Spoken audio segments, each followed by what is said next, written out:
ဒီတက်တဲ့ခံစာဆောင်ကကျွန်တော်တို့ကလေးရစားရပါတယ်ဒီကျမ်းပတ်ကတော့တခြားကျမ်းပတ်တော့မဟုတ်ဘူးရှင်ယောဟန်ခရစ်ဝင်ခန်းကြီး3အငယ်16ကနေ19ဖျားသခင်တားတော်ကိုယုံကြည်တော်သူပေါင်းတို့သည်ပျက်စီးခြင်းတို့မရောက်ထာဝရတက်ကိုရစေခြင်းကဖျားသခင်သည်မိမိ၌တပါးကြီးသောတားတော်ကိုစွန့်တော်မူသည့်တိုင်အောင်လောကီတားတော်ကိုချစ်တော်မူ၏လောကီသားတို့ဟာပြည့်စင်ခြင်းကဘုရားသခင်သည်သားတော်ကိုဤလောကသို့ဆေလွတ်တော်မူသည်မဟုတ်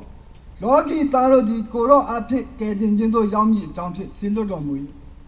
ဘုရားသခင်ဟာသူ့ရဲ့တပါးကြီးသောသားတော်ကိုလောကကိုဆေလွတ်လိုက်တယ်ဒါကိုကျွန်တော်တို့ဒီဘုရားသခင်အဖြစ်ကယ်တင်ခြင်းရဖို့လည်းဆေလွတ်လိုက်တာဖြစ်တယ်သူကကျွန်တော်တို့ကိုဘယ်လိုပြောမလဲအပြစ်စီရင်ဖို့ဘုရားသခင်ကလောကကိုကြွလာတာမဟုတ်ဘူးဒီချက်ကိုကျွန်တော်သိထားတင်တယ်သူကဘုရားနေလို့မှသူ့ရဲ့တပါးကြီးသောသားကိုစွန့်လိုက်တာနော်စွန့်ပစ်လိုက်တာစွန့်ပစ်ပြီးမှသူကကျွန်တော်တို့လောကသားကိုဘယ်လောက်ချစ်လဲကျွန်တော်တို့မှကျွန်တော်တာသမီးကိုကျွန်တော်စွန့်ပြီးမှတခြားလူကိုကျွန်တော်မရှင်းနိုင်ဘူးဒါပေမဲ့ဘုရားသခင်ကသူ့ရဲ့တပါးရဲ့သူ့ရဲ့သားကိုစွန့်ပြီးမှကျွန်တော်လောကသားကိုချစ်တယ်ဒါကြောင့်ဘုရားသခင်ရဲ့ချစ်ခြင်းမြတ်တာကျွန်တော်တို့ဘုံမှာအရင်နဲ့ကြီးမားတယ်ဘာကိုဆက်ပြီးလေ့လာမယ်ဆိုရှင်ယောဟန်ခရစ်ဝင်အခန်းကြီး3အငယ်14ကနေ15သူ့ရဲ့ရှေ့မှာတော့ဒီဆောင်းရတဲ့ကျမ်းပတ်ရဲ့ရှေ့အဆောင်းတော်က16 19အခုက14 15ဒီကျမ်းပတ်ကလည်းအဆောင်းရကျမ်းပတ်ကိုတွားပြီးတော့မီးမောင်းထိုးပေးရတာမောရှေဒီတော၌မွေကိုမြောက်ထားတဲ့ကဲ့သို့လူသားကြီးမြောက်ထားခြင်းကိုခံရမည်အကြောင်းမူကားထိုသားတော်ကိုယုံကြည်သောသူပေါင်းတို့သည်ပျက်စီးခြင်းတို့မရောက်ထာဝရအသက်ကိုရမည်အကြောင်းကြီးဟောမောရှေကတောမှာမွေကိုမြောက်ထားတယ်အဲ့ဒီတော့ကျွန်တော်တစ်ချက်မောရှေရဲ့တောလေရကျန်တစ်ချက်တော့ပြန်ကြည့်မယ်ဆိုရင်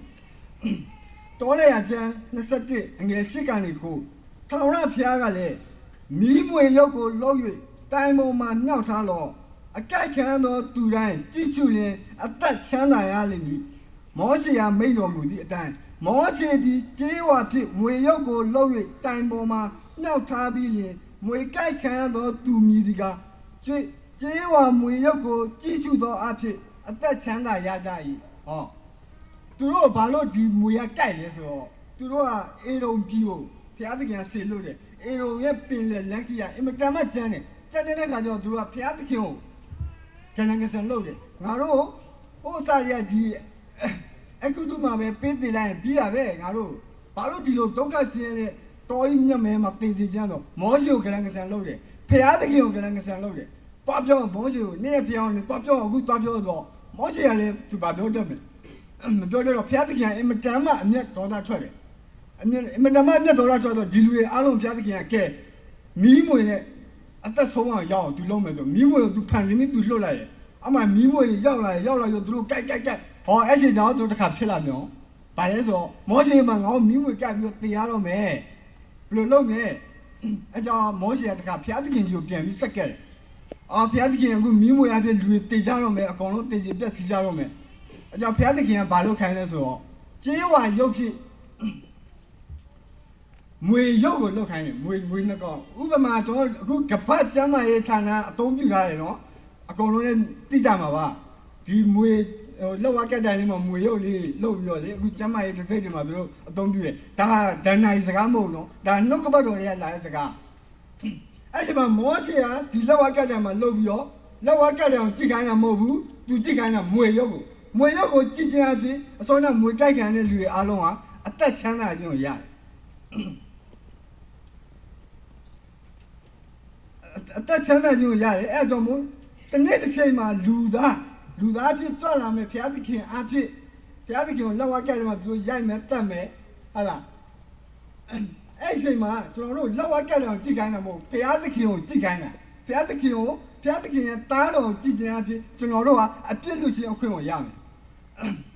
ဒါကြောင့်မို့သခင်ယေရှုကလူသားဖြစ်တယ်သူကလူသားအဖြစ်သူကဆင်းကြွလာဘုရားရဲ့ဖုံးစာကြီးအဖြစ်ကျွန်တော်တို့လောကသားတွေကိုကယ်လို့မရဘူးလောကသားတွေကိုဘုရားသခင်ဟာကောင်းကင်ဘဝနေပြီးတော့တကိုးပြလို့ရတယ်ဟုတ်လားတကိုးအဖြစ်ဘုရားသခင်ကပြတယ်မောရှေကိုကြောက်ရည်ရေထွက်အောင်သူလုပ်တယ်ကောင်းကင်ကနေမုတ်ကြောင်ဘုရားသခင်တကိုးနဲ့ဖန်ဆင်းပေးတယ်ဟုတ်လားတရားလမ်းပြတယ်ဘယ်လိုလမ်းချောက်အောင်ပဲတနေ့တော့10ပါးကိုဘုရားသခင်ကကောင်းကင်ဘဝနေရောမှာ မောရှိကိုချပြီ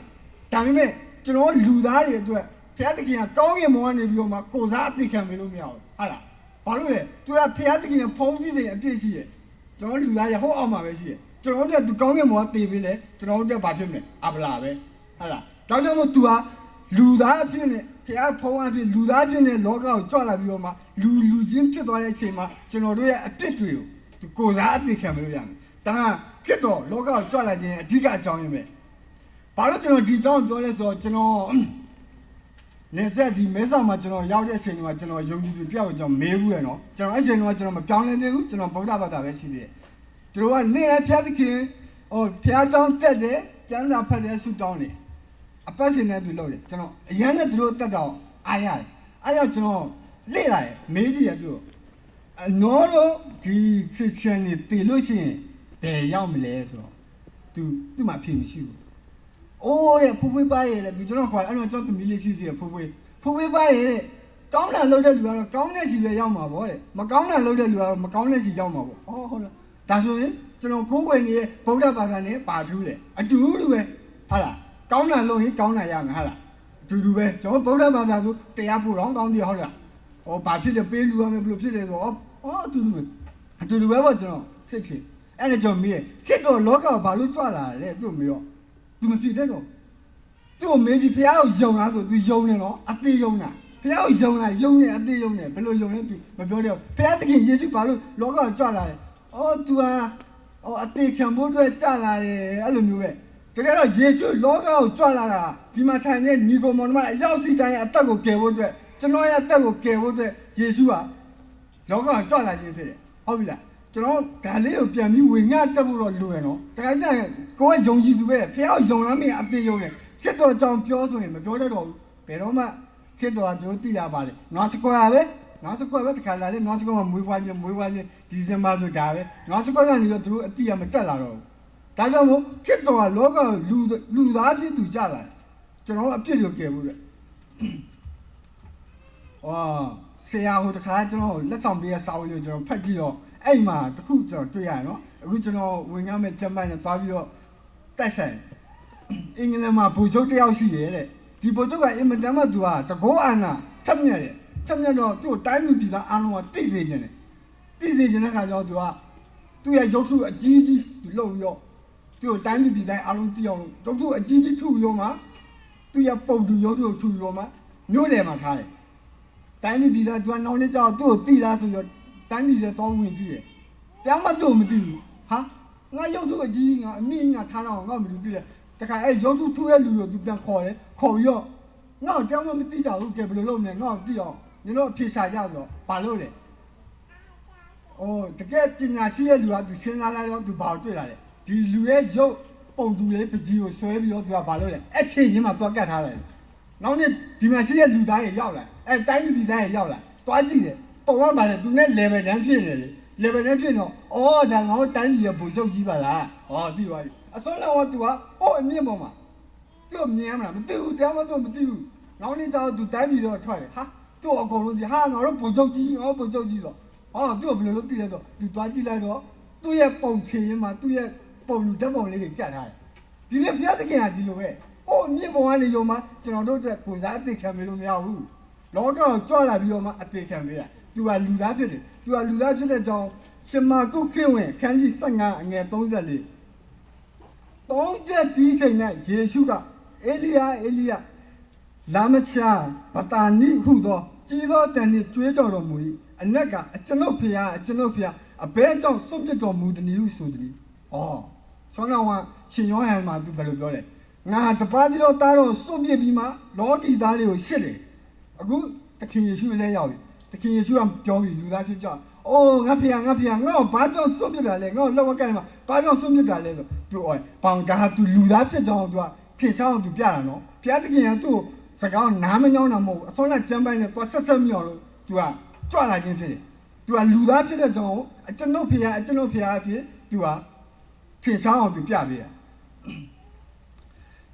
ာနောက်ကျမ်းပိုင်းတစ်ပိုက်ကတော့ရှင်ယောဟန်ခရစ်ဝင်အခန်းကြီး19အငယ်30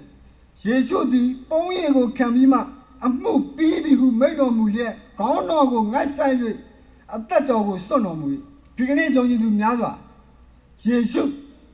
那我讲的么嘛，都免得路地的路，哦路得路的，哦要么是大得路的，耶稣啊，都免得路地了么好不？都罢了，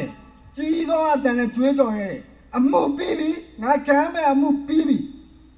啊得了多就送来了，好了，都啊都免得路地的偏冇，偏说啊偏都免得路苗多，但是对啊得了多就送来了，送来说把上送了，啊送了话，肯定要表达的。我也打到送到目的啊，老给打到吃到没，对吧？嘞，阿龙牛诶，就那路对啊，打个送伊嘛，对吧？就那路吃。啊，冇比比说什么？白票话嘞，北门多嘛是个来个人的相关话，平安的路呢，咱们今年世界的嘛嘛，去到那我讲的么嘛，啊冇比比说十龙阿皮阿龙皮皮多比，就那我呢平安的去呢啊，大家都会问西话比，就我咱们把大西嘛不是咯。大把嘞，去到对阿弟，就那个偏的看，都有票位。这个呢，就那个没用技术，自家就空没票位，把来的啦。去到啊，好弄个那头呢啊，路大阿龙也，年老也不丢，啥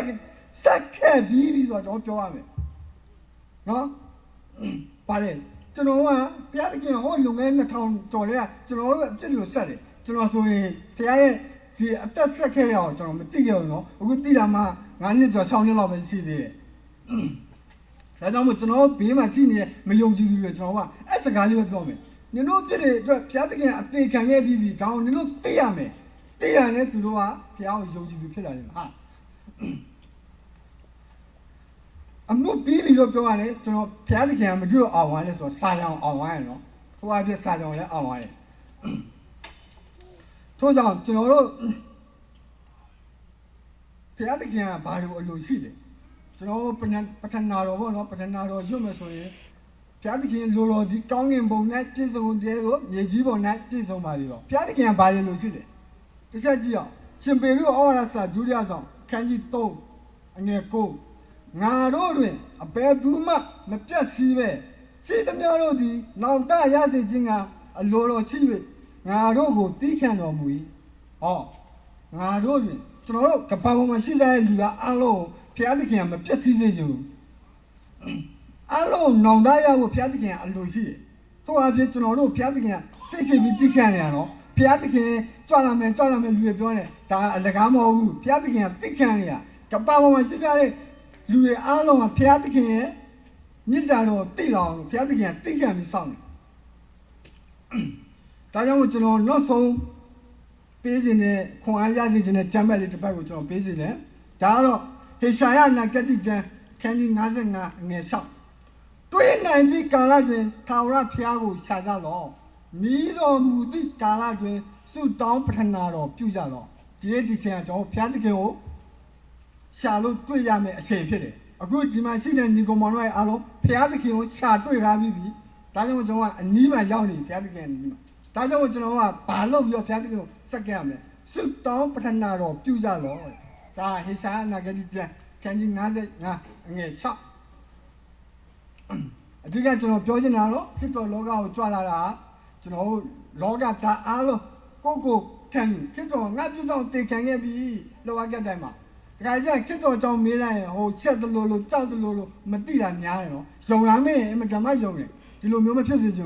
用嘛。我就那地摊我嘛摊的，地摊我就那油肉摊的，罢了，地摊我就那也外国都看来的，就那油的地摊我好了，我们摊的你个忙嘛路呗，个外国表面叫有个油鸡表个摊的，这个你偏的看给你了的，啊伢一上来，大约就那油鸡呢，他那得说就那年来甚至几年的啦，第二就那话北嘛西年没油鸡的了，特别变来的为俺是真的长辈皮的，要是咱们偏的看讲起。这不干，让东北人嘛。